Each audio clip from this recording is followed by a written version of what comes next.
Bonsoir à tous, bienvenue si vous nous rejoignez sur la nouvelle chaîne ivoirienne. Merci de suivre ce nouveau numéro de NCI 360, le magazine de la rédaction qui passe en revue l'actualité de la semaine. Ce soir, on parlera essentiellement football. Tout d'abord, la mise en place d'un comité de normalisation de la Fédération ivoirienne de football. La mission de la FIFA a dévoilé l'équipe jeudi dernier. Et dans la deuxième partie, nous évoquerons la candidature retenue de l'Ivoirien Jacques Anouma dans le cadre de l'élection du futur président de la Confédération africaine de football, la CAF. Et pour en parler, je reçois pour vous, chez vous, Annoncia Sewe, Martial Gourou et Emegei. Ils sont journalistes spécialistes de sport. À côté d'eux, Kalou Bonaventure, ex-international ivoirien, visage très connu, et également Mamadou Sangaré, analyste de football. Bonsoir à vous, chers invités. Bonsoir. Merci d'avoir accepté notre invitation. C'est à nous. Alors, la FIFA a procédé jeudi à Abidjan à l'installation du comité de normalisation de la Fédération ivoirienne de football, la FIF, censé assainir les textes statutaires et organiser l'élection du président de l'organisation. La sénatrice Mariam Dao Gabala, plus connue dans l'émancipation, dans des actions de l'émancipation de la femme, a été désignée présidente de ce comité. On fait le point avec Salif Yalekwe et Mathurin Badé.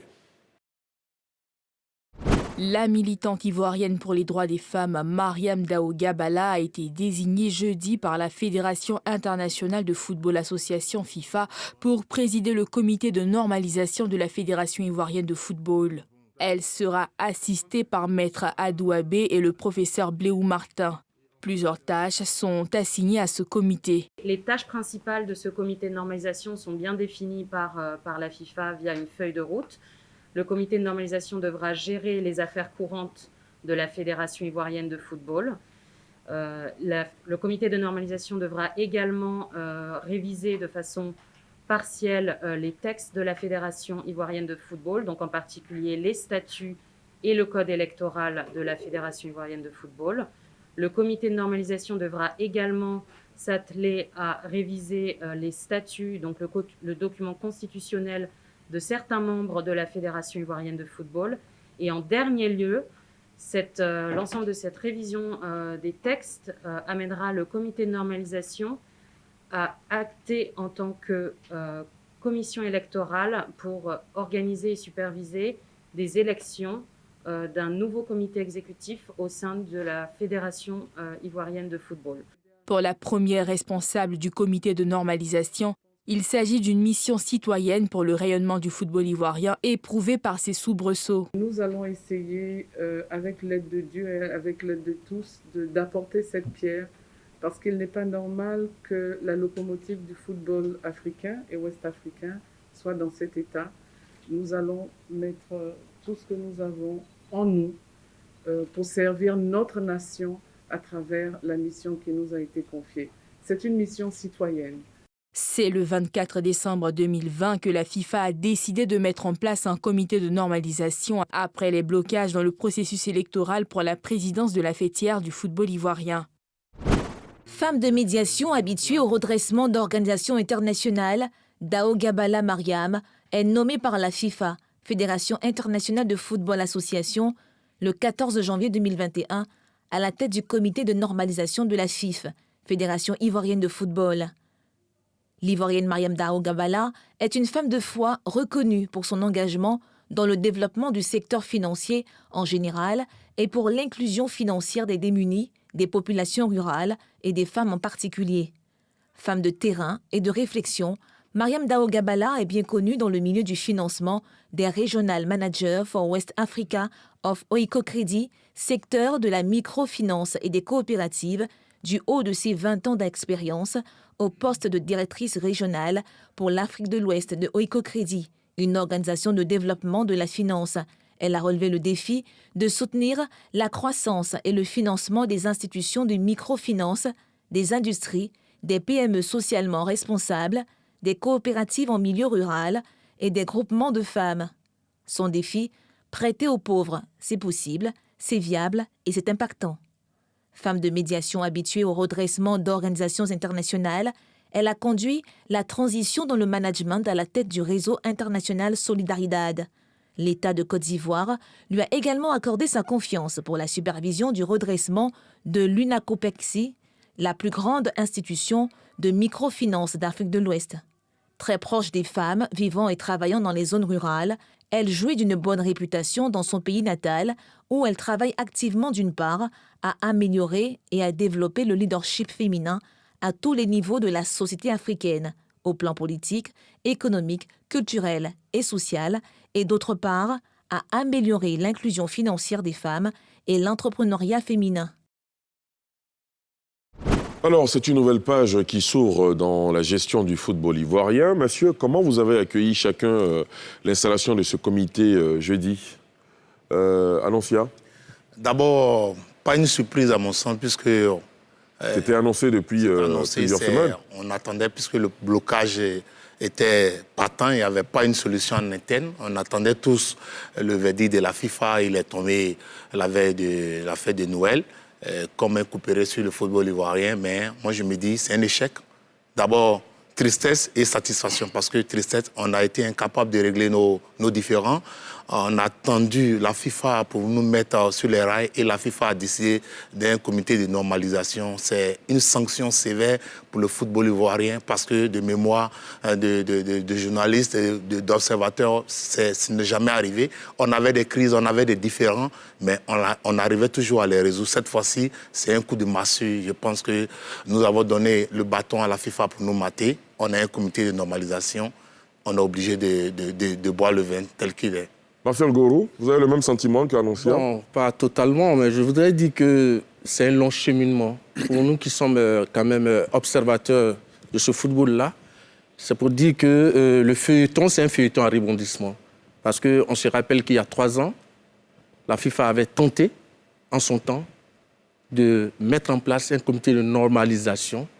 Monsieur Véron Moussengo, qui était en mission au Mali, devait atterrir sur Abidjan pour installer ce comité. Mais après, la FIFA a dû reculer, revoir sa position. Donc aujourd'hui, je crois que c'est parti depuis quelques années. Donc aujourd'hui, la FIFA réussit à mettre en place ce qu'elle a voulu il y a quelques temps. Donc on peut dire qu'on y est dedans, de plein pied. Donc on va voir ce que ça va donner. Ouais, je pense que, comme l'a dit Annoncien, le vin est tiré, il faut le boire. Ce couronnement-là, ça ne date pas de maintenant, moi je pense. Depuis pratiquement 4 ans, il y a un bouillonnement au niveau de notre football. Vous savez que le football, qui est le sport roi, ça déchaîne les passions. Et depuis pratiquement 4 ans, on avait des grands soucis à se faire. Rappelez-vous, en 2017, au sortir de l'élimination des éléphants de Côte d'Ivoire, on a eu donc 2 blocs qui se sont créés. Un bloc club DGX et un autre bloc Profif. Et le football, notre sport a continué comme ça, en se sectionnant. Et le pic, la goutte qui a fait déborder le vase, c'est donc au niveau des élections. Il y a eu des pro-Sidi, il y a eu des pro-Sori, il y a eu des pro-Drogba, il y a eu des pro-Idriss. Malheureusement, comme Annoncion l'a dit, nous avons offert la chicotte, et on nous a bien chicoté avec, et c'est le couronnement qui est là. Donc, au risque de me répéter, le vin est tiré, il faut le boire, il faut aider l'équipe qui est arrivée donc, à faire en sorte que ça ne dure pas. D'accord. Mamadou Sangaré? Je pense, il a été dit, il y a eu trop de difficultés. On a connu trop de soubresauts. Donc maintenant, il faut aller à l'essentiel. La FIFA a pris les choses en main. C'est vrai que la pilule est difficile à avaler pour certaines personnes. Mais dans l'ensemble, je pense qu'on doit revisiter ce football-là, les tests, afin d'harmoniser un temps soit peu tout cela avec les tests de la maison mère, savoir la FIFA, et pouvoir vraiment dégager tout ce qui peut être équivoque, afin que nous puissions avoir des tests consensuels et partir maintenant sur le gazon vert, le rectangle vert, avec un football assez compétitif. Kalou Bonaventure. Écoutez, c'est pour tous ceux qui aiment le football, et qui sont comme moi-même issus des enfants de la balle, c'est un sentiment d'échec. On se dit qu'on n'a pas su régler nos problèmes personnels. Et aujourd'hui, ce qui devait arriver nous tombe sur la tête. Le plus important, ce n'est pas de ressasser ce qui est passé, c'est de voir l'avenir. Aujourd'hui, l'avenir, c'est le comité de normalisation. Il faut lui faciliter la tâche et pour que le football ivoirien retrouve les stades et qu'on puisse se rejouer au football en Côte d'Ivoire. Absolument. Alors, les enjeux et les défis auxquels seront confrontés ce comité de normalisation, on en parle. Pour vous, quels sont les principaux défis qui attendent ce comité de normalisation avec à sa tête Mme Mariam Dao-Gabala? À ce niveau, je voudrais dire, vous savez, lorsque on dit que le football ivoirien est malade et le médecin s'appelle la FIFA à travers son comité de normalisation, mais lorsqu'un médecin pose un faux diagnostic, il y a des risques. Pour vous, le diagnostic du comité de normalisation ou de la FIFA même est erroné? Oui, très erroné. Pourquoi? Parce qu'on nous parle de problèmes de tests. Vous avez l'impression que les textes sont suffisamment clairs? Oui, je le dis pourquoi? Parce que Mme Soleimane Sarah, qui est la senior manager de la FIFA, en 2019, en octobre, le 15, M. Sidi Diallo s'est rendu en Suisse, l'a rencontré et lui a dit que je crois qu'au niveau de nos tests, il y a quelques petites contradictions. Est-ce qu'il ne serait pas bon que nous essayions de voir ça en Assemblée générale? Elle lui a clairement dit, monsieur, pas question. Le prochain président de la fédération se chargera de changer les tests qui posent problème aujourd'hui. Donc, après cela, il y a une élection qui a lieu en 2020. Le nouveau président n'est pas encore élu. Et contre toute attente, la FIFA décide de changer les tests qu'elle refusait de changer sur la proposition de la fédération. Donc je pense que le vrai problème ne se situe pas au niveau des tests. Alors, c'est vrai, je vous vois prendre beaucoup de notes. Non, en fait, il faut que Massa Gourou essaie d'éclairer la lanterne des Ivoiriens. Quand on voit une assemblée générale en juillet et qu'on viole le code électoral d'une fédération, il y a un problème. Il est écrit noir sur blanc dans le code électoral qu'on ne doit pas prendre des fonctionnaires du gouvernement pour siéger. Le comité exécutif sortant a coopté des fonctionnaires pour aller faire blocage, mais les clubs m'ont laissé passer. Mais la FIFA a un œil. Quand vous prenez un inspecteur du ministère des Sports qui siège au sein d'une commission électorale, il y a un problème. La FIFA, à son moment, a dit on parle de révision partielle, de façon partielle des tests du code électoral. Mais quand il me dit que les tests sont bons, mais je tombe des nues. Les tests sont bons à quel niveau? Vous violez vous-même les tests et vous êtes surpris quand on dit qu'on va réviser les tests. Le code électoral de la FIFA a été violé. Et il est conforme au code électoral de la FIFA. Pour ça, seulement on peut mettre un comité de normalisation. Quand une fédération est capable de dire au niveau de l'Africa qui est le président, on peut mettre un comité de normalisation. Non, mais il me semble que sur la question... lui dit non...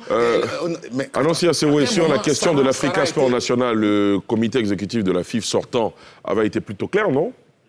Je voudrais rebondir. Au sujet de l'Africa Sport National, vous disiez tout à l'heure, le comité exécutif sortant... C'est un puzzle, Ali. Quand on fait un protocole d'accord transactionnel, on dit que les élections doivent avoir lieu au plus tard le 31 juillet 2020 et la fédération est muette dessus, elle ouvre la boîte à Pandore. Et c'est ce qui s'est passé au niveau de l'Africa Sport. La fédération a été incapable de respecter elle-même son calendrier. Vous voulez que les supporters de l'Africa fassent quoi? Très bien. Ils ont décidé de mettre Bailly Antoine après l'âge de James Crow. Alors, vous avez réagi à l'intervention de Martial. Martial, allez-y rapidement. Je ne suis pas tout à fait d'accord avec mon contradicteur annonciancier parce que la commission électorale, c'est un organe indépendant de la Fédération ivoirienne de football. C'est un organe qui a été mis en place en Assemblée générale. Sous proposition du comité. Annoncez, on le laisse terminer. Il faut qu'il le dise. Non, on le laisse terminer, après vous allez réagir. Il faut qu'il y ait un organe indépendant.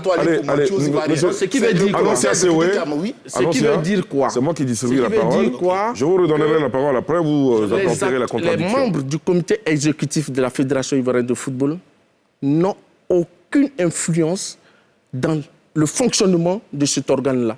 Et c'est au sein de cet organe qu'il y a eu un blocage. Donc on ne peut pas imputer le fait de ce blocage aux dirigeants fédéraux. C'est ce que je voulais relever. Maintenant, s'agissant du cas de l'Africa Sport, le président actuel de l'Africa, Alexis Wagba, a été élu en 2018. Son mandat court jusqu'en 2022. Et celui qui, aujourd'hui, en face de lui, comme celui qui est son challenger, M. Antoine Bailly, a même été le directeur des campagnes de M. Wagba Alexis. Donc, naturellement, au niveau de l'Africa, il n'y a pas de problème.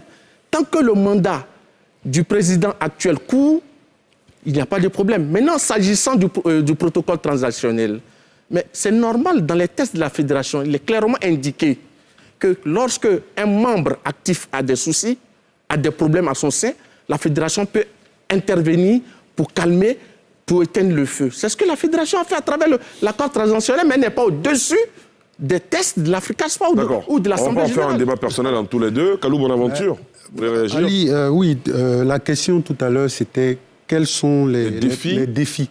Voilà, les enjeux de l'installation de ce comité. Vous voyez un peu la passion qui anime les uns et les autres. C'est que chaque camp campe sur ses positions. Et que, de facto, la tâche de ce comité de normalisation-là soit très difficile. Parce qu'aujourd'hui, quelle est la solution que tous les acteurs du football ivoirien, quel que soit leur camp, veulent trouver pour le football?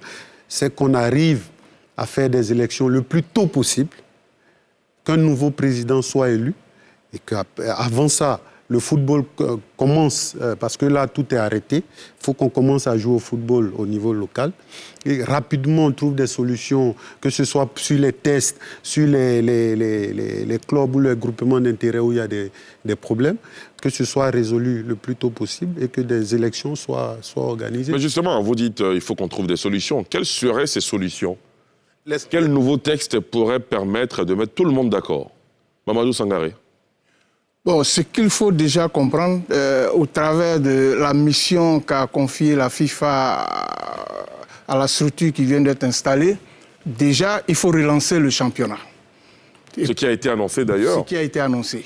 Il faut aussi permettre que les clubs reçoivent un appui financier CODIV de la part, certainement, de la FIFA. Un appui financier lié à la crise sanitaire. Tout à fait. Donc, cet appui, c'est à la commission de voir comment ça va être distribué, tout ça.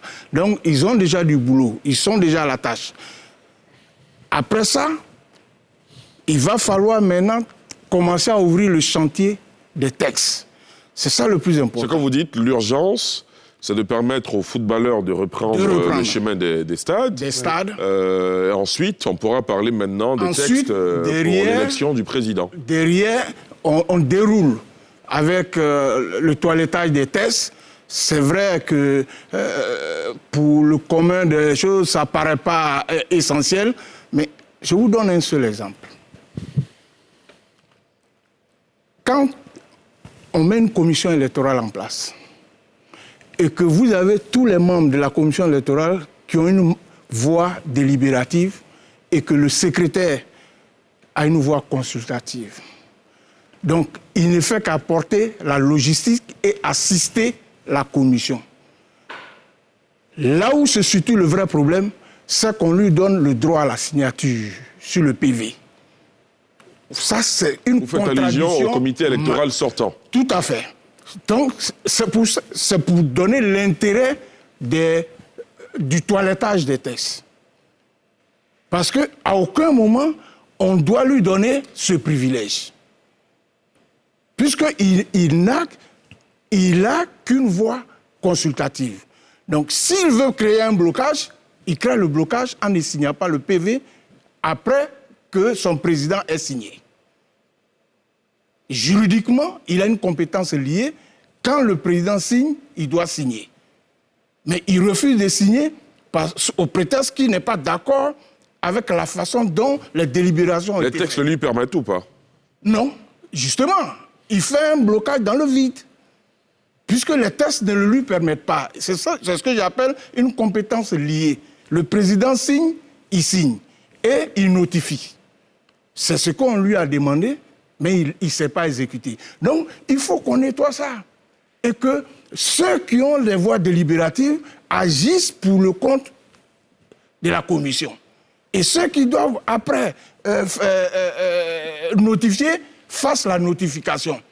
Qu'on ne leur donne pas d'autres prérogatives pour bloquer le document. Un autre deuxième point très important. Vous avez celui des 4 ans de mandat du président.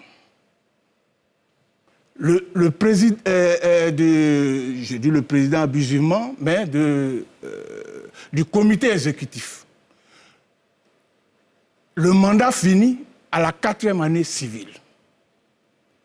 Il se trouve que dans nos statuts, pour des raisons de conformité, on a prolongé jusqu'au mois de juin. Parce que très souvent... Le mois de juin qui succède la 4e année civile. La 4e année civile. Parce que très souvent, la 4e année coïncidait avec les retours de matchs de campagne de Coupe d'Afrique. Donc, on n'avait pas entre décembre, parce que quand vous arrivez vers la fin de l'année, championnat fini en novembre, le temps que l'équipe nationale s'apprête à aller en janvier ou février, on n'a pas le temps d'organiser une assemblée générale. Pour ce faire, ça a été décalé jusqu'en juin. Mais ce qui n'est pas conforme au test FIFA. Mais on l'a fait et on a admis par principe, tout le monde était d'accord avec. Alors, dans ce sens, quand vous dites ce qui n'est pas conforme au texte FIFA, on a beaucoup entendu chez certains observateurs qui disaient également sur la question des parrainages, on n'était pas en phase avec les textes FIFA. Là-dessus, vous avez un mot à dire? Non, vous savez, ce que sur cette partie-là, la FIFA a sorti les nouvelles directives. Les directives sont un condensé de ce que devrait faire une administration de football, ou une fédération, ou une association. Mais vous retranscrivez ce qui est dans la directive dans vos statuts et codes électoraux en fonction des lois de votre pays. C'est pourquoi il y a des situations qu'on emmène à la FIFA pour trancher. Pour trancher, on vous dit, sur le plan local, référez-vous à vos tests. Parce que si la loi ne permet pas quelque chose en Côte d'Ivoire, on ne peut pas l'y appliquer. Et vous verrez qu'il y a des décisions qui sont prises à la FIFA, mais c'est aussi en conformité avec la loi suisse. Très bien. Parce que ce que je voulais dire, Ali, c'est que nous sommes en train de ressasser ce qui a créé le problème. On dit que ce n'est pas avancé. Vous avez posé une question qui est essentielle. Kalou Bonaventure a répondu. Quels sont les défis et les enjeux? À la rencontre du ministre des Sports avec les présidents de club, le 7 janvier dernier, au ministère des Affaires étrangères, le ministre a été clair. Il a dit, permettons au comité de normalisation de ne pas durer en Côte d'Ivoire. Taisons nos querelles. Parce que là, ce sont les querelles de clocher qu'on entend. Et c'est ça qui nous a amenés là où nous sommes. Tout le monde sait que les tests de la FIF sont tirés des tests de la FIFA. Ça, on n'a pas inventé. Donc moi, je souhaite qu'on voie l'avenir. Parce que là, on attend de revenir en arrière, on nous ramène en arrière. Et regardons, l'avenir, c'est quoi? Le comité de normalisation est là. Qu'est-ce qu'on fait? Faisons en sorte de nous entendre pour ne pas que ce comité dure en Côte d'Ivoire. Kalou Bonaventure l'a dit. Le plus important, aujourd'hui, depuis mars, le mois de février, le ballon ne roule plus en Côte d'Ivoire. Ça va faire bientôt 1 an que le ballon ne roule plus en Côte d'Ivoire. C'est le plus important.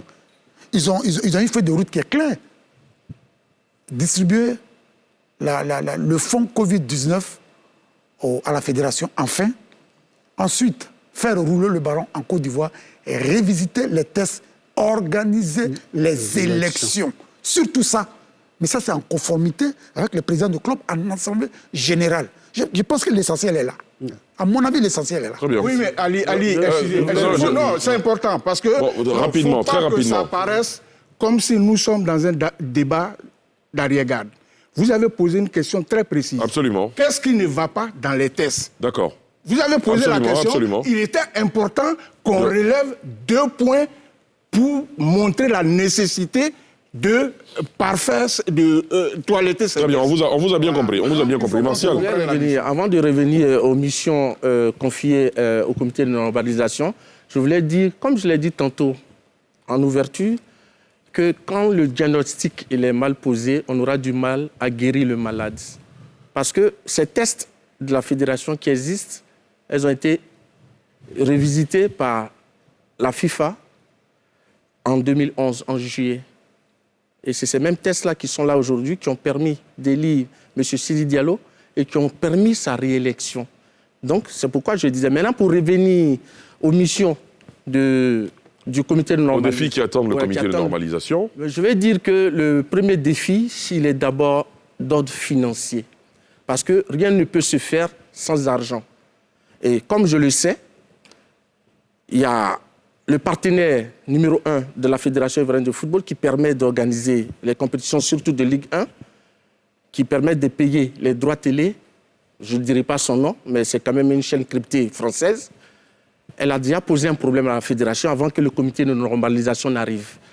Logiquement, quand elle donne son argent à la fédération, c'est pour qu'elle puisse couvrir un certain nombre de matchs. Mais à cause de la crise du Covid, de la Covid qui a eu lieu, le championnat n'est pas allé à terme.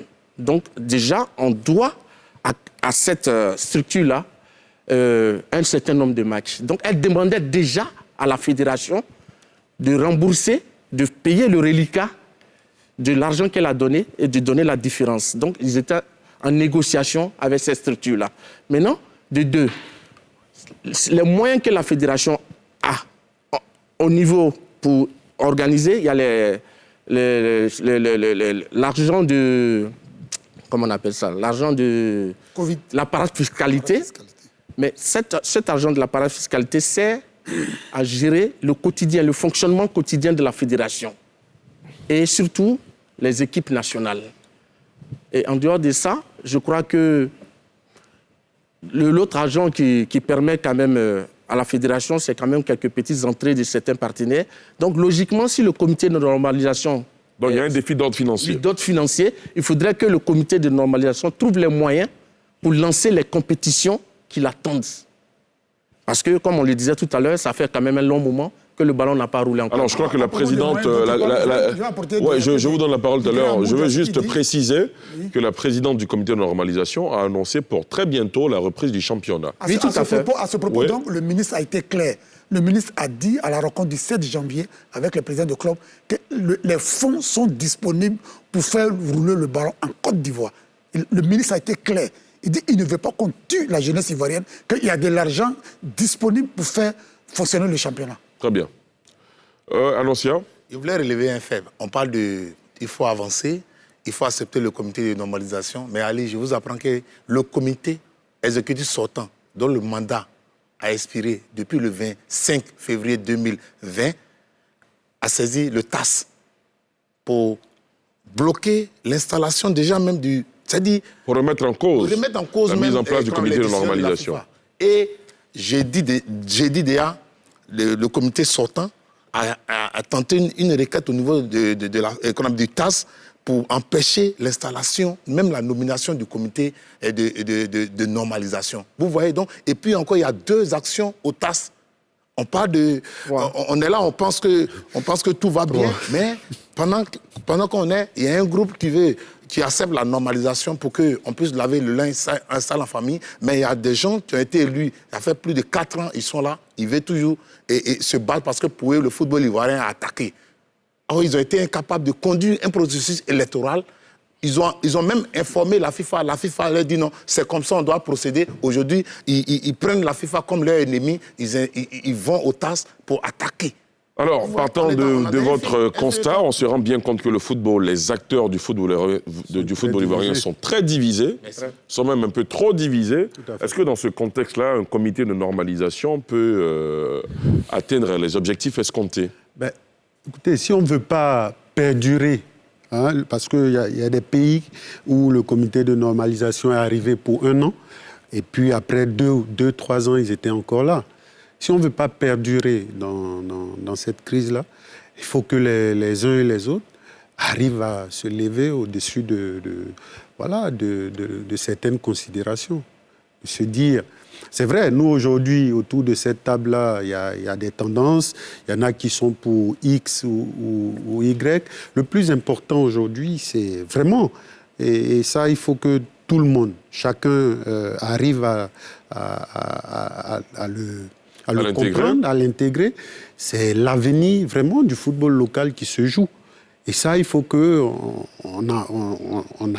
laisse notre fierté de côté, comprendre qu'il y a certaines concessions à faire pour chacun d'entre nous. Absolument. Martial? Monsieur Ali, pour rebondir sur la requête dont il parlait, je pense que c'est quand même une requête en extrême urgence qu'a faite les avocats de la Fédération ivoirienne de football.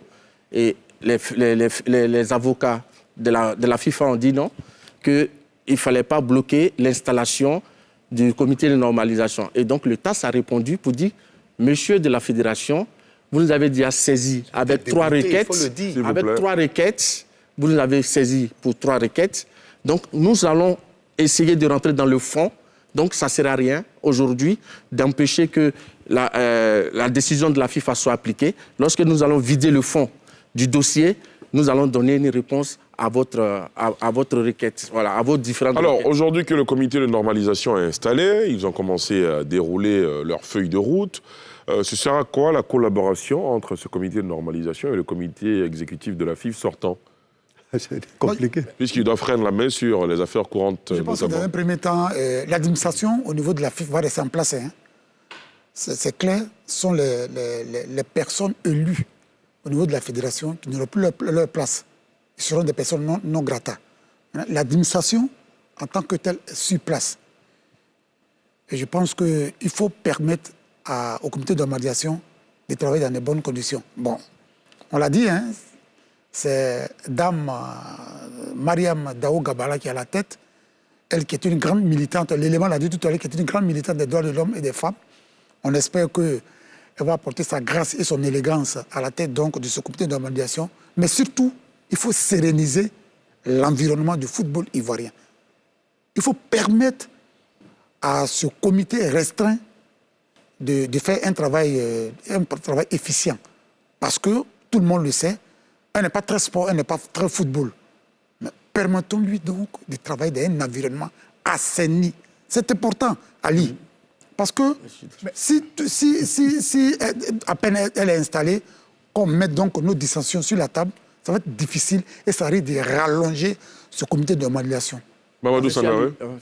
Je pense que tel qu'on explique les choses, c'est vrai que ça donne l'impression qu'il y a des oppositions, des antagonismes. Mais moi, je n'y crois pas trop parce que le comité de normalisation mis en place, c'est une équipe qui va travailler avec les anciens relais de la FIF en direction des associations, donc des clubs. Donc vraiment, ça pose aucun problème dans le fonctionnement de tous les jours.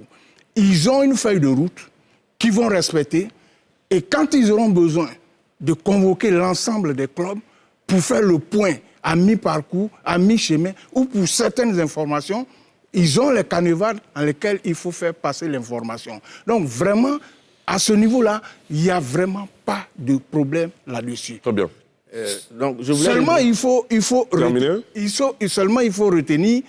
que le plus important, comme on l'a dit tantôt, il faut que le championnat reprenne. Pour que le championnat reprenne, il faut déjà appuyer les clubs. Quand les clubs seront appuyés financièrement, ils seront un peu liquides. Je pense que les choses seront mises en route. Mais le travail derrière, tant que les tâches énumérées par la FIFA n'auront pas été remplies, on aura des difficultés à respecter les délais. Donc, pour ce faire, il faut qu'on y mette la bonne volonté. La bonne volonté, quand l'équipe a besoin des personnes ressources, des dirigeants de club, pour avancer sur un certain nombre de points, il faut que les rencontres se fassent et que les échanges se fassent aussi avec sérénité. Donc, si ça c'est fait, ça veut dire qu'on pourra boucler toutes les tâches à temps avant le 31 décembre. Monsieur Ali, oui, je voulais dire, il ne faut pas qu'on fasse... On a un devoir d'information par rapport aux téléspectateurs de cette grande chaîne qu'est NCI. Je le dis pourquoi? Parce qu'il ne faut pas faire croire que le fleuve va couler tranquillement. Parce qu'il faut dire que la FIF, les dirigeants, le comité exécutif sortant, a déposé 3 requêtes auprès du TAS.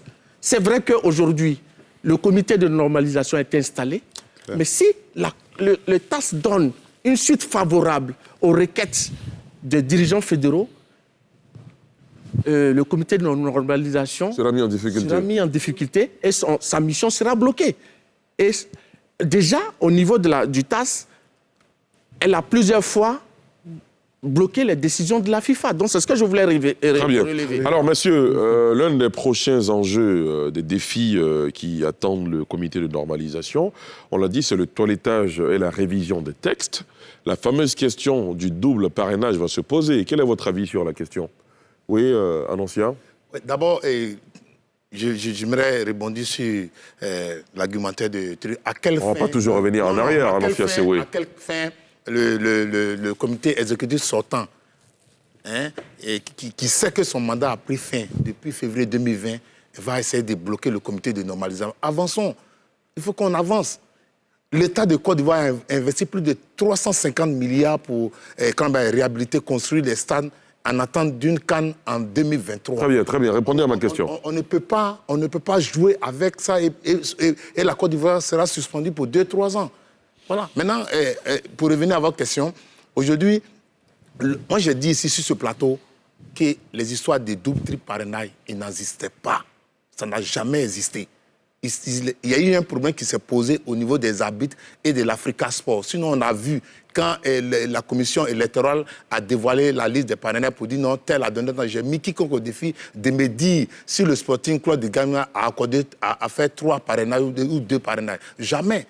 Ce qui se pose, c'est au niveau de certains membres actifs où les tests sont flous, ils ont un problème organisationnel, un problème de dirigeants. Donc, ça a été listé et ils vont réviser les tests au niveau de certains clubs, dont l'Africa, et au niveau des arbitres, pour essayer de faire les assemblées, pour qu'on connaisse qui est le membre légitime à l'Assemblée générale. À ce niveau, il faut qu'on soit clair. Et au niveau aussi de la fédération, selon quelques informations de la FIFA, les tests ne stipulent pas que c'est le président du club qui accorde le parrainage. Il faut que ça soit mis noir sur blanc. Parce que si le secrétaire accorde un parrainage et le président accorde un parrainage, qui on considère? Donc il faut que le test qui sera proposé avec l'aval du professeur Martin Blou, il faut que tout soit clair pour dire c'est le président d'un club A qui accorde le parrainage. Tout autre parrainage est nul. Il faut que tout soit mis, il faut que tout soit clarifié. Quand c'est clarifié comme ça... On le laisse terminer, puis je vous donne la parole. Donc moi, je pense que les tests doivent être conformes pour qu'il n'y ait pas... Quand il y a interprétation, il y a un problème. Quand on ne sait pas où on va, il y a un problème. Si on a dit c'est M. Ali, qui est le président de la SEC Mimosa, par exemple, qui accorde le parrainage, quand c'est mis, on sait. Toute autre signature est nulle. C'est clair, et puis on avance. Mais quand Bailly, il accorde un parrainage à Is, et Vagba accorde un autre parrainage, et puis on se retrouve avec 2 parrainages, on se dit, mais on est où là? C'est pas écrit. Très bien.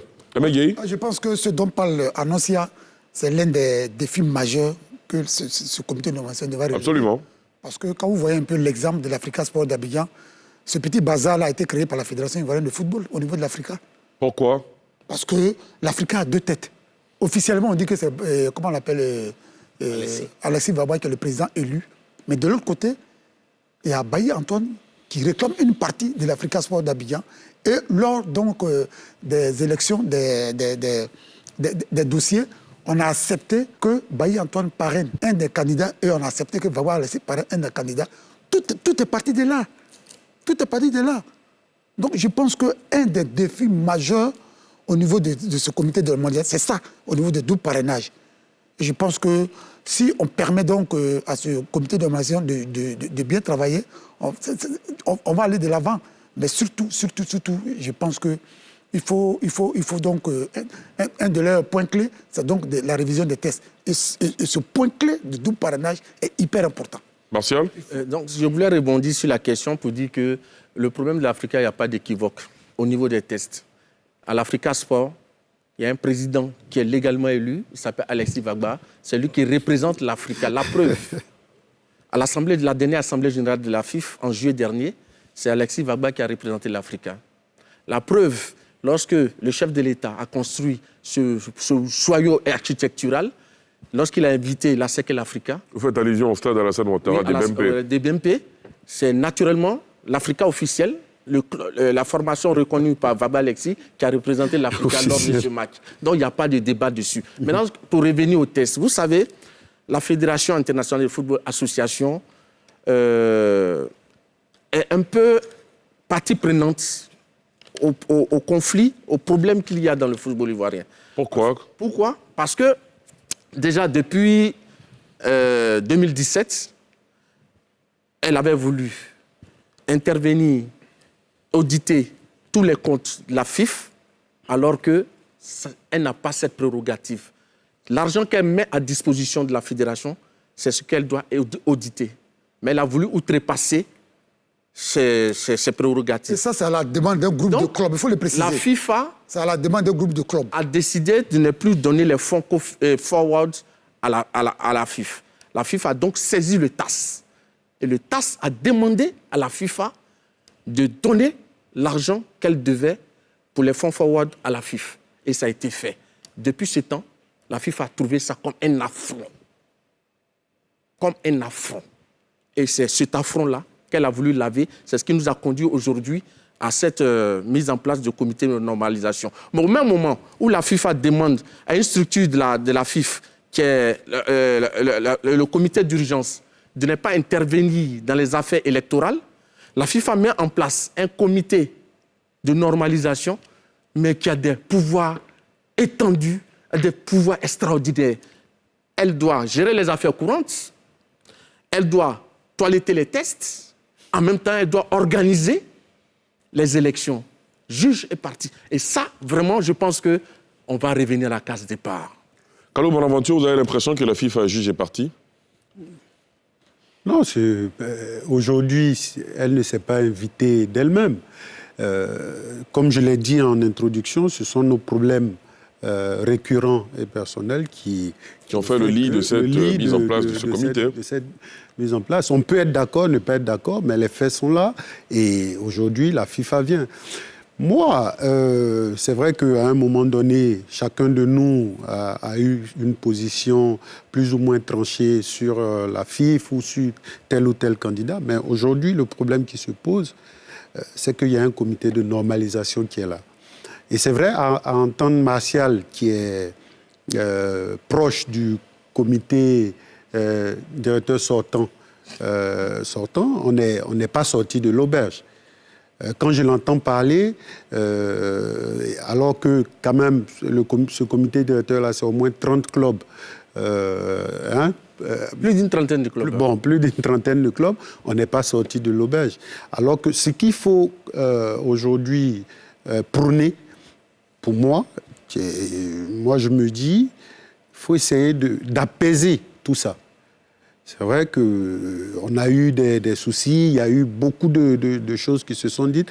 Et soit dit en passant, j'aimerais que ce comité mis sur place par la FIFA là, ne soit pas pollué par tout ce qui a, toute cette agitation qu'il y a autour du football. Quel est votre point de vue sur la question du double parrainage? Alors, je pense qu'un candidat, un beaucoup parrainage. De problèmes. Non, simplement, un candidat, un parrainage. Alors, s'il y avait une certaine visibilité au niveau de une certaine transparence, si c'était clairement écrit, tous ces problèmes-là n'auraient pas surgi. Aujourd'hui, il y a eu des doubles parrainages parce qu'il y avait un certain flou artistique autour de certains tests. Modou Sangaré? Oui, chez Ali, vous savez, hein, quand on vous dit pour être candidat, il faut avoir 8 membres actifs. Et que certains, 6 mois avant, ont utilisé des stratagèmes pour avoir au moins 30 à 40 avec eux. On est dans les mêmes spéculations. Donc, il faut toiletter les tests, double parrainage. Ceux qui ont recruté avant, c'est le même principe. Donc, on est dans un système qui est foiré. Donc, il faut vraiment toiletter les tests, être précis sur les termes juridiques qui vont être utilisés dans nos statuts et règlements, même le code électoral. À partir de là, il n'y aura plus d'interprétation équivoque. Voilà. Donc, tout le monde sera très précis là-dessus. Donc, moi, je souhaite qu'on revienne à ça et que le jeune frère Martial, qu'il accepte qu'on aille quand même à la normalisation. J'espère que derrière, les gens vont comprendre aussi qu'il faut plus on s'assera très vite pour vraiment travailler dans la convergence, mieux on s'en sortirait rapidement de ce bourbier, parce que chaque fois avoir d'autres plans que ce qui est prévu par la FIFA et par le bureau qui est mis en place, ça va créer des rebondissements et des rebondissements. Et si on y prend garde, du 31, on aura un prolongement de 3 mois derrière, ou même de 6 mois encore. Et ça, ce n'est pas fait pour arranger les choses. Je pense qu'il faut vraiment rester dans le canevas de ce qui a été fait. Il faut adhérer au mouvement. Et puis bon, mieux on s'en sortira. Très bien. Alors, dans quelques instants, on parlera justement des autres membres de ce comité de normalisation, dirigé par Mme Mariam Dao-Gabala. Elle est accompagnée de l'ex-ministre Martin Blehou et Maître Simon Abbé. On en parlera tout à l'heure. Ce sera juste après cette petite pause.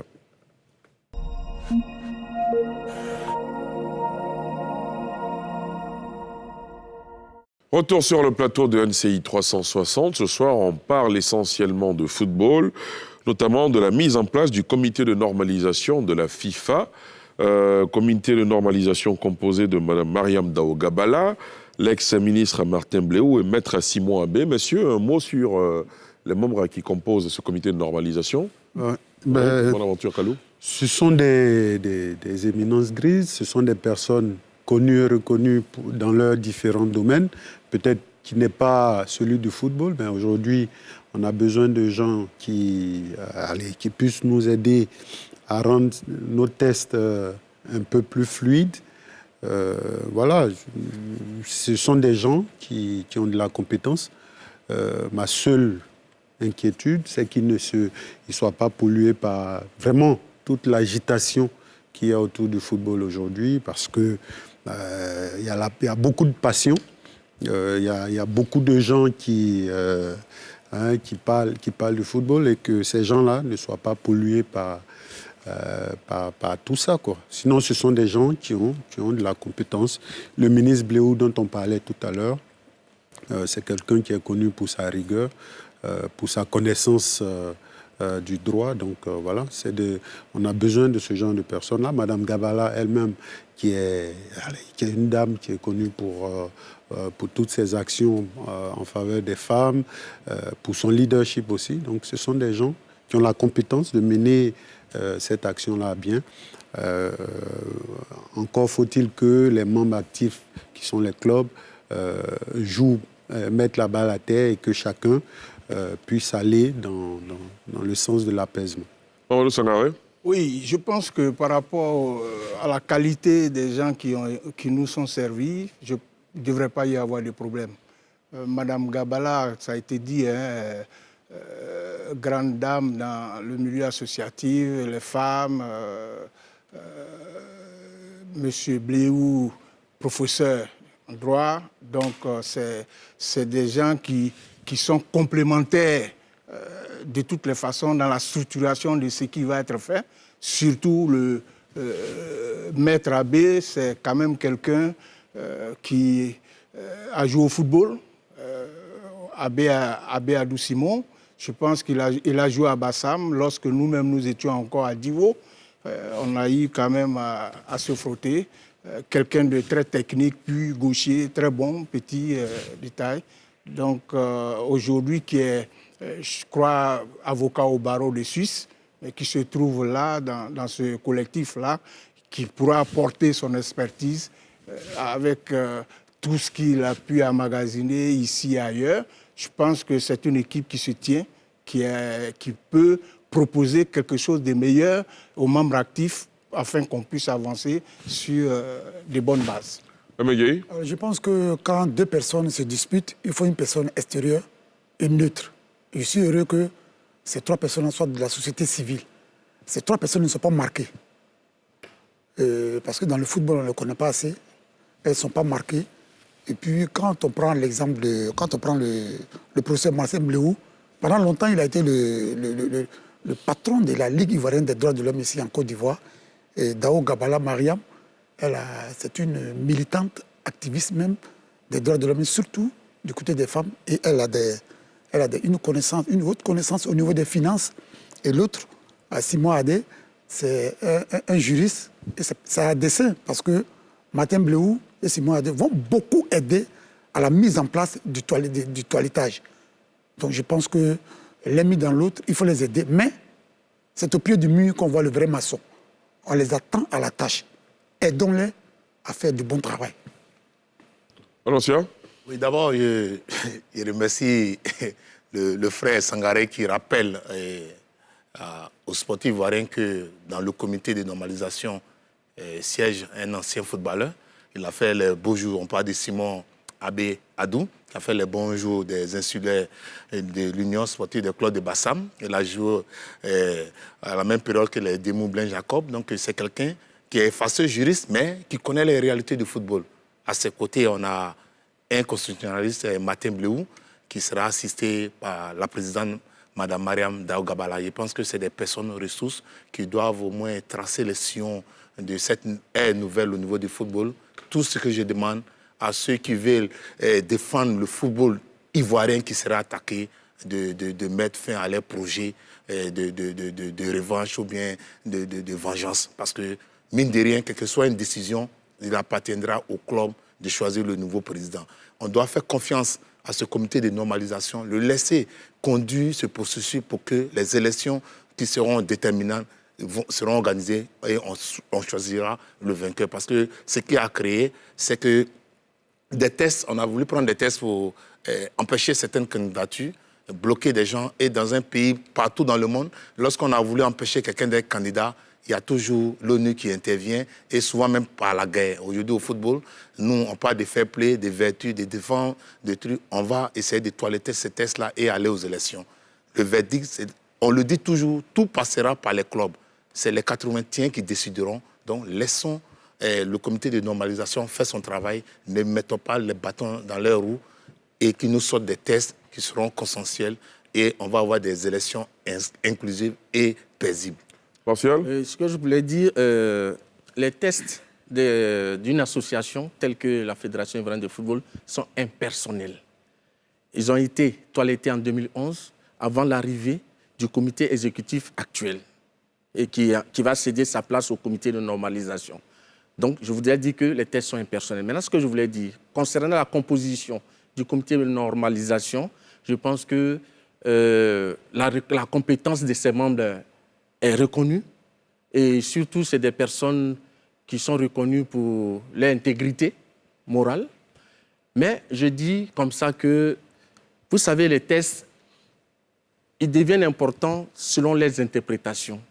Parce que les tests actuels ont été écrits totalement par le président de la commission de gouvernance de la CAF, l'Ivoirien Brice Ouabi. Et il était accompagné de certains membres de la FIFA. Et on sait que dans le milieu du sport, à travers dans le monde, Maître Brice Ouabi fait office de quelqu'un de reconnu, dont la compétence est reconnue. Donc, quand vous comprenez que quand un monsieur comme Maître Brice Ouabi a écrit les tests actuels et qu'aujourd'hui, on dit que ça pose problème, ça veut dire que forcément, c'est les interprétations qui posent problème. Sinon, c'est quelqu'un de très compétent. Donc, ce que je veux dire, ces tests que nous allons avoir, forcément, certaines personnes vont essayer de s'attirer la couverture. Donc, c'est à ce niveau que posera les problèmes. Sinon, la composition, je pense que c'est de bons choix. Très bien. J'aimerais rebondir. Quand Massa Gourou dit que les tests sont impersonnels, il ne faudrait pas qu'on se trompe. On a vu ce comité exécutif sortant a suspendu des dirigeants du club pour ne pas qu'ils figurent, même qu'ils soient candidats ou bien figurent sur la liste de membres du comité exécutif. Et on a levé des sanctions au cours d'une assemblée générale et le comité exécutif sortant s'est arrogé le droit, comme si on était dans un royaume, de dire écrivez-nous pour voir si c'est amnistie ou bien si c'est une grâce. Il faut qu'on quitte dedans. Même la CAF, les tests ont été écrits, mais arrivé un moment, ils ont pris un test et qu'on a bloqué. On va arriver à la candidature de Jacques Anoua, mais il a été empêché à un moment donné de candidater. Rien que pour dire je vais être candidat à l'élection. Très bien, très bien. Pour aller gagner. Très Donc bien. les tests, on ne parle pas de toilettage, on va aller pour que tous les tests qui sont confligènes, là, on les règle, pour que les tests soient clairs dans Absolument. Annoncia Serroué, tout à l'heure, dans l'une de vos réponses, vous avez fait un développement concernant l'État de Côte d'Ivoire qui a injecté plus de 350 milliards de francs CFA dans les infrastructures sportives en prélude à la CAN 2023 que la Côte d'Ivoire doit accueillir.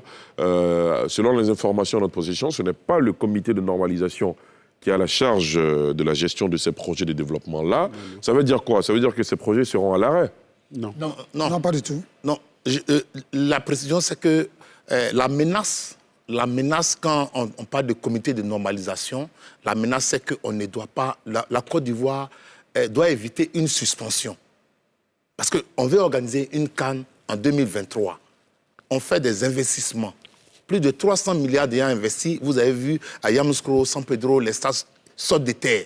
On prépare un événement. La Côte d'Ivoire en train de profiter de l'organisation de cette CAN-là pour refaire son retard en matière d'infrastructures sportives. Donc, il ne faudrait pas que ces querelles de coûts communes-là bloquent. Parce que quand des gens vont essayer d'attaquer le comité de normalisation, ils vont essayer de réagir. Arriver à un moment, on dit, bon, comme cela, on ne peut pas. On peut changer même. Il arrive dans les pays où la FIFA change les membres du comité de normalisation. Mais des blocages en blocage, quand on va arriver à un moment, on dit, bon, ceux-là, ils n'arrivent pas à s'entendre, on nous suspend. Et on va perdre. Et c'est pour ça qu'il dit, et le ministre des Sports a été clair, on fait des investissements. Il faudrait que les uns et les autres comprennent que la normalisation peut être bénéfique pour le pays. Parce qu'on doit profiter de cette normalisation pour nous réconcilier. Et non, pendant que les gens disent, bon, on a trouvé un arbitre aujourd'hui qui veut nous réconcilier, les gens ne disent pas que non, le football ivoirien est attaqué, la FIFA est comme ça, elle veut violer les terres. Non, nous-mêmes, nous avons vu les failles de notre système. Si quelqu'un vient aujourd'hui, on prend des Ivoiriens pour nous aider à résoudre ce problème, on doit se mettre ensemble et aller de l'avant. Ceux qui pensent qu'ils ont plusieurs clubs pour gagner les élections, au lieu de dépenser de l'argent pour aller au TAS, ils préparent les élections avec les 50 clubs qu'ils ont, et puis on arrive. Donc je dis, l'État même de Côte d'Ivoire, par le biais du ministère des Sports, a accepté la normalisation. Qui, dans ce pays, est-ce que même les gens qui se battent pour le football ivoirien, ils mettent combien dans le football ivoirien? Ça veut dire quoi? Ça veut dire que si les choses ne se passent pas bien, l'organisation de la CAN 2023 est menacée. Oui, tout à fait. En fait, je voulais rebondir sur ce qu'il disait. Oui, allez-y. C'est que lorsque la FIFA met en place un comité de normalisation et qu'il y a des obstacles en face qui empêchent ce comité de normalisation de travailler, la FIFA peut suspendre le pays. Et en même temps, quand on suspend le pays, ça veut dire que l'équipe nationale, les clubs ne participent plus aux compétitions internationales. Et comme c'est le cas de la Côte d'Ivoire, si on arrivait à cette situation, il est fort probable qu'on nous retire l'organisation de la CAN 2023. C'est ce qu'il voulait dire, en fait. Ouais. Mais ça veut dire qu'on risque de perdre gros. Oui, mais donc justement, on a tout intérêt, dans ce cas de figure-là, de trouver des solutions à nos problèmes personnels. Aujourd'hui, je parle des clubs, je parle de tous les acteurs du football ivoirien. On a tout intérêt à regarder dans la même direction aujourd'hui. Parce qu'on a beaucoup à perdre si on arrivait à ce cas de figure-là. Ce ne serait plus même le football seulement, ce serait tout l'État, parce que vu les investissements qui ont été faits par l'État de Côte d'Ivoire, perdre cette CAN-là reviendrait à perdre beaucoup.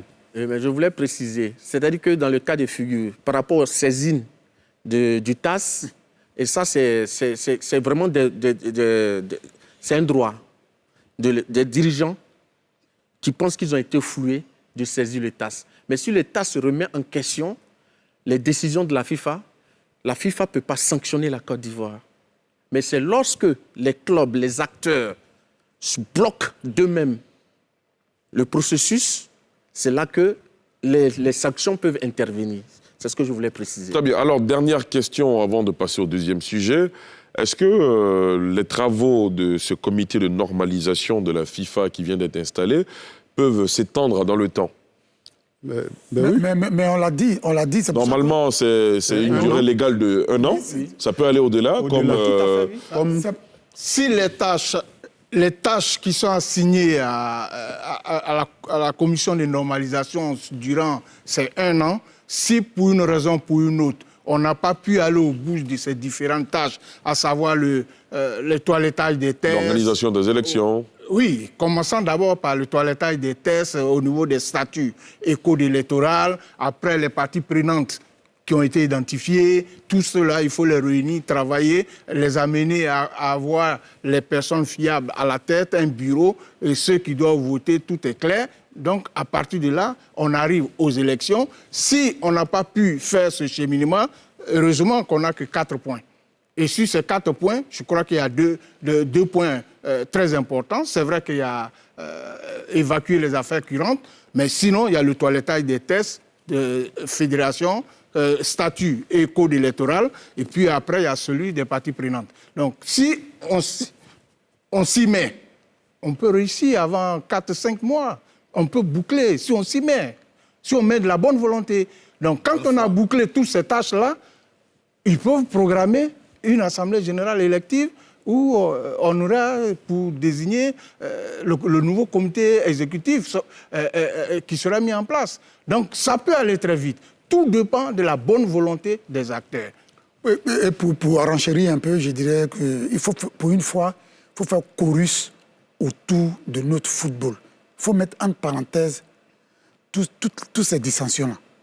C'est pour ça que je ramène chaque fois à la déclaration du ministre des Sports lors de la rencontre avec les dirigeants du club. Il a dit, si nous sommes de bonne foi et que nous permettons au comité de normalisation de bien travailler, ils vont écouter leur passage ici. Et le souhait pour tous les Ivoiriens, c'est qu'ils écoutent leur passage.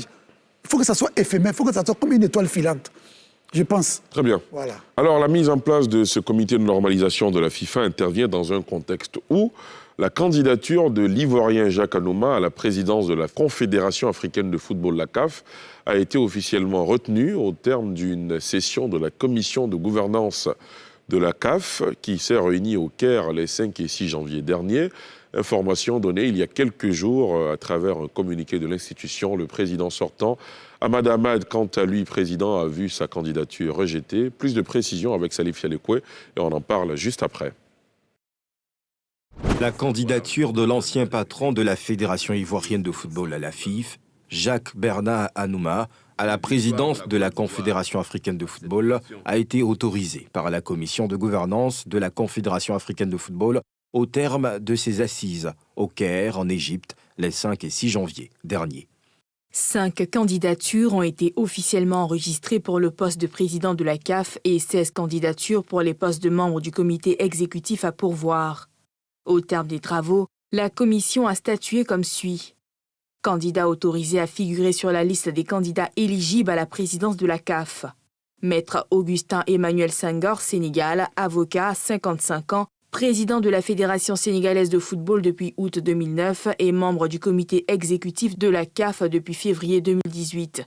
Monsieur Jacques Bernard Daniel Anouma, Côte d'Ivoire, 69 ans, cadre financier, ancien membre du comité exécutif de la FIFA, ancien président de la Fédération ivoirienne de football et président d'honneur de la Fédération ivoirienne de football. Les candidatures de Ahmed Yahya de la Mauritanie, du Sud-Africain Patrice Tiopane Motsepe ont été jugées recevables, mais seront soumises à des vérifications complémentaires lors d'une audition le 28 janvier prochain. Le président sortant Ahmad Ahmad a quant à lui vu sa candidature rejetée. Heureux et fier de voir ma candidature à la présidence de la Confédération africaine de football autorisée par la commission de gouvernance. La campagne peut commencer. S'est réjoui Jacques Anouma après cette annonce via son compte officiel Twitter. L'élection à la présidence de la CAF aura lieu le 12 mars prochain. Voilà, monsieur, jamais un Ivoirien n'a été aussi proche de la présidence de la CAF. Ben oui. Aujourd'hui, le moins qu'on puisse dire, c'est que Jacques Anouma, c'est quand même le candidat idéal pour tous les Ivoiriens, toutes tendances confondues, tous les amoureux du football. Je pense qu'on doit faire bloc autour de sa candidature. Il a la compétence, il a le CV, il a tout ce qu'il faut aujourd'hui pour gagner ces élections-là. L'État de Côte d'Ivoire nous a montré l'exemple en le soutenant de façon ouverte. Le ministre des Sports s'est impliqué personnellement dans sa campagne. Voilà, il n'y a aucune raison que tous ceux qui aiment le football ivoirien, tous les sportifs ivoiriens ne fassent pas bloc autour de sa candidature. Il y a quand même un risque, le fait que l'Afrique de l'Ouest présente plusieurs candidats. C'est Mamadou dommage. Sangaré. Oui, il faut le voir en termes de stratégie géosportive. Mais in fine, si l'Afrique francophone, l'Afrique de l'Ouest va avec plusieurs candidats, ça risque de... Quand je le dis comme ça, je d'être pense un désavantage. Oui, pour moi, il y a certainement, à la lecture des choses, il y a certainement des candidatures qui sont suscitées. Voilà, ça c'est ma lecture des choses. Parce que... Quels sont les éléments qui vous font réagir comme ça? Parce qu'on a quand même Augustin Senghor qui est du comité exécutif sortant de la CAF. Vous avez Yaya qui est proche et qui est membre aussi. Motsepe qui est quand même adossé à Danny Jordan qui est un membre influent de ce groupe sortant. Donc il y a le fait que sur certaines informations, avant que le Sud-Africain ne lance sa candidature, il y a eu de larges consultations au niveau des pays anglophones. D'où l'adhésion du Nigeria, Sierra Leone et bien d'autres pays de l'Afrique de l'Ouest déjà à sa candidature. Donc le tout, pour moi, à l'analyse, c'est de grignoter des voix au niveau des 16 pays de l'Afrique de l'Ouest. Surtout que nous-mêmes, par notre mésentente au niveau de l'Afrique de l'Ouest, on a permis que la CAF scinde en deux ce bloc-là. Parce que c'était une force de campagne.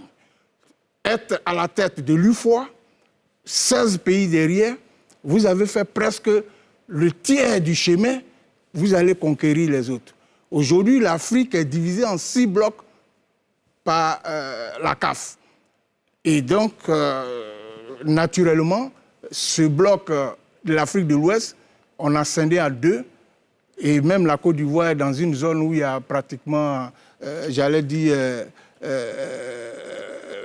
zone Ouest B, où il y a pratiquement 7 pays. Alors que le A, il y a pratiquement 9 pays là-bas, où il y a le Ghana et bien d'autres, ceux qui ont apporté la scission. Donc, déjà, quand vous êtes dans un bloc, vous jouez entre vous.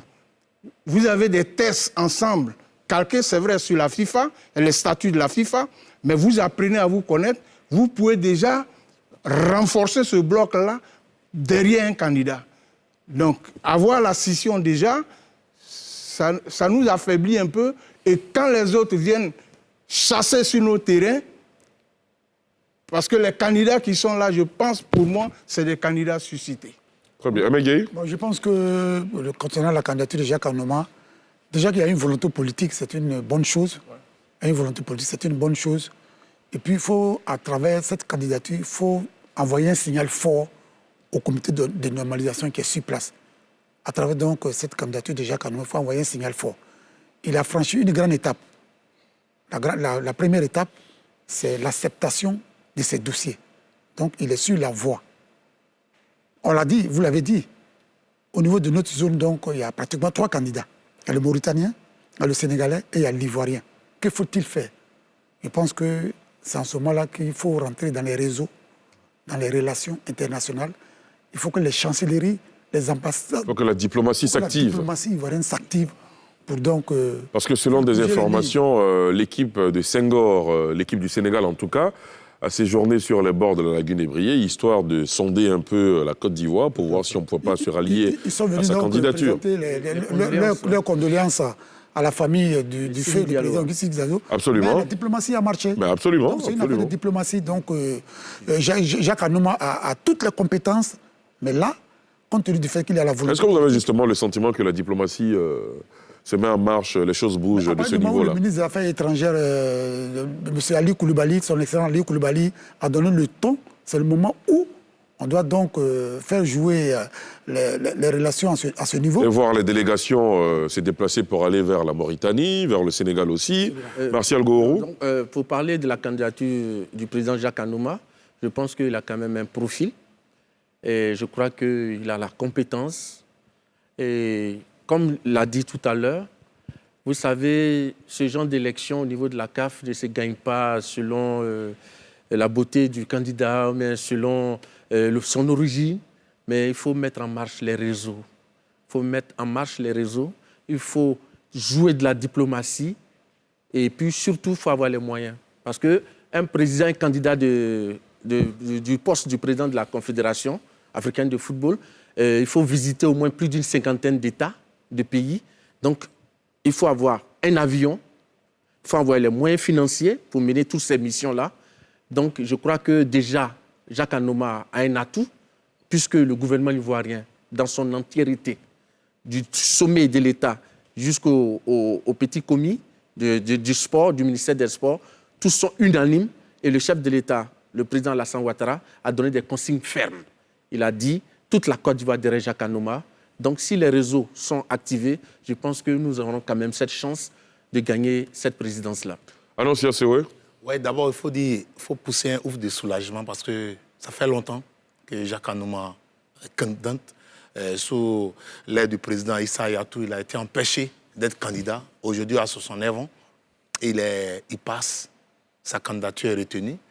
Elle ne trouve d'aucune constatation. Maintenant, comme on le dit, moi, avant l'émission, j'ai approché son équipe de communication.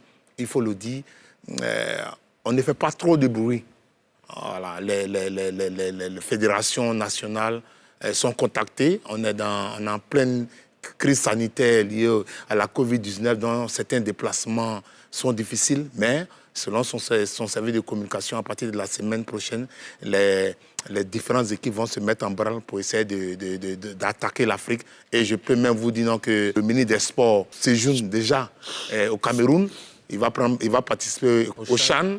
Et donc, la diplomatie en marche. Ce n'est pas une candidature, il faut faire des affichages partout dans la ville, non. Il faut aller doucement. La cible est connue et le téléphone rouge aussi va parler, mais il faut être prudent. Moi, je pense que en Afrique de l'Ouest, on a deux candidatures déjà retenues. Il y a une candidature qui a besoin d'audition, il n'y a pas de Yaya, le Mauritanien, Ahmed. Et il y a Motsepe aussi, le Sud-Africain aussi, qui sera auditionné. Mais déjà, on a deux candidatures au niveau de l'Afrique de l'Ouest. C'est à saluer. Mais nous, en tant qu'Ivoiriens, compatriotes, nous souhaitons qu'à 69 ans, Jacques Anouma, qui a fait ses preuves au niveau de la FIFA, aujourd'hui est candidat parce que les tests au niveau de la FIFA ont été allégés. Parce qu'on ne peut pas comprendre que quelqu'un qui a servi le football dans son pays, au plan international, ne puisse pas être candidat parce que des gens ont peur de l'affronter. Aujourd'hui, il passe, c'est déjà bon, mais comme l'a dit certains intervenants, la Côte d'Ivoire solidaire est derrière lui et les moyens vont suivre, mais on n'a pas besoin de faire trop de bruit parce que c'est une sorcellerie au niveau de la CAF. Je vous assure, quand vous participez à une assemblée générale de la Confédération africaine de football, vous voyez ce qui se passe. C'est une vraie sorcellerie. Donc, il faut protéger ses votants. Il faut aller doucement et ne pas trop mettre l'argent devant parce qu'il y a aussi l'éthique. On veille, la corruption, tout ça fait partie du jeu. Donc, tout se fait avec un programme. Il y a un programme qui va dévoiler. C'est ce programme qui va parler pour lui et non de prendre des guettes privées, séjourner dans tel pays. On fait tout sans bruit, mais il faut savoir cibler les votants. Il y a également un enjeu, c'est l'âge des candidats. Jacques Anouma a 69 ans cette année. Le Sénégalais Senghor en a 55. Il y a une limitation d'âge pour être candidat. Comment 70 ans. C'est 70 ans. Cette année ou jamais. C'est cela. Pour Jacques Anouma. Ça veut dire que ça passe sous sa casse. Oui, ça passe sous sa casse. S'il n'a pas réussi à être président de la CAF, il ne pourra plus candidater. Voilà. Raison de plus pour pousser un peu plus au niveau de la Côte d'Ivoire. Monsieur, est-ce que la candidature de Jacques Anouma a une incidence ou l'installation du comité de normalisation en Côte d'Ivoire peut avoir une incidence sur la candidature de Jacques Anouma au niveau de la CAF? Non, pas du tout. Non, ça dépend. Hein. Comme je l'ai dit, vous savez, il y a la FIFA aussi qui est intervenue dans ce dossier de candidature au niveau de la CAF. Parce qu'en réalité, c'est la commission de gouvernance qui conduit tout le processus électoral. Et cette commission de gouvernance a permis à Jacques Anouma et aux Sénégalais, Senghor, d'être autorisés à être sur la liste des candidatures. Et cependant, les deux autres candidats, Motsepe et le Mauritanien, ils sont en train de voir, après vérifier les dossiers. Mais en même temps, lorsque la commission de gouvernance a donné la liste des candidats retenus, Jacques et le Sénégalais, il s'est trouvé que la commission et le comité un comité au niveau de la CAF, le comité d'urgence, oui, a demandé que les candidatures soient soumises au contrôle d'une commission de la FIFA. Donc ça a fait grincer quelque part les dents. Et même le président de la commission de gouvernance a dû faire un mémorandum pour dire que voilà comment les choses se passent. Il nous revient de décider de choisir les candidats. Et vraiment, il a trouvé pas trop catholique de soumettre encore ces candidatures à chose. Donc, on va attendre parce qu'on ne sait jamais. Mais il faut expliquer, que... Sur ça, je voulais bien... Oui, rapidement, allez-y. Oui, parce que je ne voulais pas toucher cet aspect-là. Comme il revient un peu là-dessus, et là, c'est assez très net, il faut l'avouer, hein, je n'ai pas beaucoup apprécié le compte rendu de la gouvernance, de la commission de gouvernance de la CAF. Pourquoi ? Selon les statuts, la CAF, ils doivent donner la liste, c'est-à-dire les noms des candidats, et convoquer l'Assemblée 3 mois avant. A priori, normalement, le dernier délai, c'était le 11 janvier, puisque les élections ont lieu le 12 mars. Mais si vous donnez un résultat partiel et que vous revenez sur d'autres candidats 21 jours après, ça pose problème. C'est là où, justement, cette commission d'urgence-là entre en jeu. Sinon, on ne conteste pas la qualité des gens qui composent la commission de gouvernance. Mais ça veut dire qu'ils sont un peu folklore sur les candidatures. Le chronogramme qu'ils ont mis en place, ils ne l'ont pas respecté. C'est là où il faut expliquer à Ali. Il faut expliquer à Ali. Allez-y. Il faut expliquer à Ali sur ce point que si la FIFA est intervenue, c'est parce que de facto, celui qui est président de la CAF devient vice-président de la FIFA. Non, c'est même pas la FIFA même qui est intervenue d'abord, c'est la commission d'urgence de la CAF. Voilà. Ce qu'il faut préciser, Sangaré, c'est qu'au niveau de la CAF, il y a trop de... Depuis qu'on a coupé la tête, disons sanctionné Ahmad, il y a un véritable problème de gouvernance et même de transparence au niveau de la FIFA. Tout le monde sait que le document de la commission de gouvernance a fuité. Et il y a une réunion où Brizoabi et la CAF a dit non, que les candidatures, même la liste des candidatures retenues, allait être donnée avant le 11 janvier. Et la commission de gouvernance a fait son travail. Il appartient maintenant au secrétaire général par intérim d'informer les fédérations nationales. Et cela a été fait. Maintenant, on ne sait pas pourquoi le comité d'urgence présidé par Omari, qui est le président par intérim actuellement, convoque une réunion où M. Brizoabi est invité et on veut remettre en cause le travail qui a été fait. Sinon, les délais ont été respectés. Tout à fait. Les délais ont été respectés. Il y a une réunion même au niveau de la FIFA, de la CAF, où ils ont dit qu'on pouvait donner les résultats avant le 11 janvier. Cela est clair. Maintenant, quand on nous dit que le président de la CAF est de facto, ça tout le monde le sait depuis la nuit des temps, il n'y a pas de souci. Mais je me dis que depuis un certain moment, depuis le départ du président Issa Hayatou, la Confédération africaine de football n'est plus autonome. Puisque la secrétaire générale de la FIFA est venue siéger durant plus de 6 mois, tout le monde le sait, pour essayer d'auditer, pour voir tout ce qui se passe. Donc, aujourd'hui, Ahmad est frappé d'une tension pour avoir amené des membres du comité exécutif à la Mecque. On a discuté de cette question sur le plateau. Donc, aujourd'hui, il n'y a pas de tête, il y a des fuites. On donne des documents et les documents se retrouvent sur la place publique. Ça, c'est un problème de gouvernance et il n'y a pas de transparence. Donc, il n'y a pas une histoire de dire la commission de gouvernance a fait fuiter. Non, c'est au niveau de l'organisation de la CAF. Et il y a un véritable problème. Ce qui est en jeu aujourd'hui, on parle de l'élection, c'est le 12 mars. Il n'y a pas de problème. La date des auditions des 2 candidats, le Sud-Africain et le Mauritanien, c'est le 28. Ça n'empiète pas sur le programme. Voilà, à eux de répondre. Puisque le Mauritanien, il a participé au voyage de la Mecque. Et Motsepe a reçu des présidents de fédérations en Afrique du Sud avec ça aussi, il y a des preuves. Donc si la commission de gouvernance émet des réserves, il faut que les auditions aient lieu d'abord pour essayer de statuer. On vous a bien compris. On le sait, les 2 candidatures ont été validées et nous sommes heureux. Celle de la candidature de Jacques Anouma. On vous a bien compris. Applaudit. Maintenant, pour le reste, là, c'est leur tasse d'été. Nous, on est contents qu'un Ivoirien soit candidat. C'est entendu, annoncé à Sewé. Il ne faut pas qu'on crée la confusion dans la tête des gens. C'est-à-dire, ce que je suis en train de dire, je suis fondamentalement attaché aux tests. Parce que ce dont on parle aujourd'hui, normalisation, là, ce sont les tests, hein, c'est pas autre chose. Il se trouve que celui qui a la tête de la commission de gouvernance de la CAF, c'est un Ivoirien. Ils prennent une décision, c'est un juriste reconnu.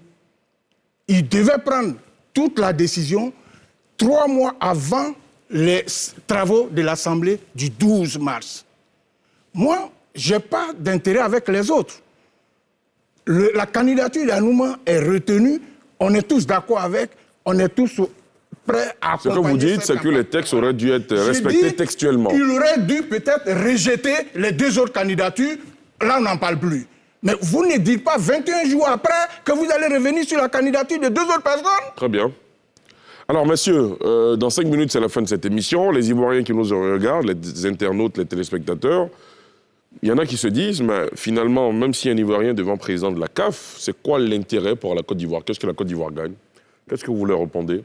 Si, la Côte d'Ivoire gagne beaucoup. Mais bien sûr, ils ont envie de savoir. Beaucoup, c'est quoi exactement?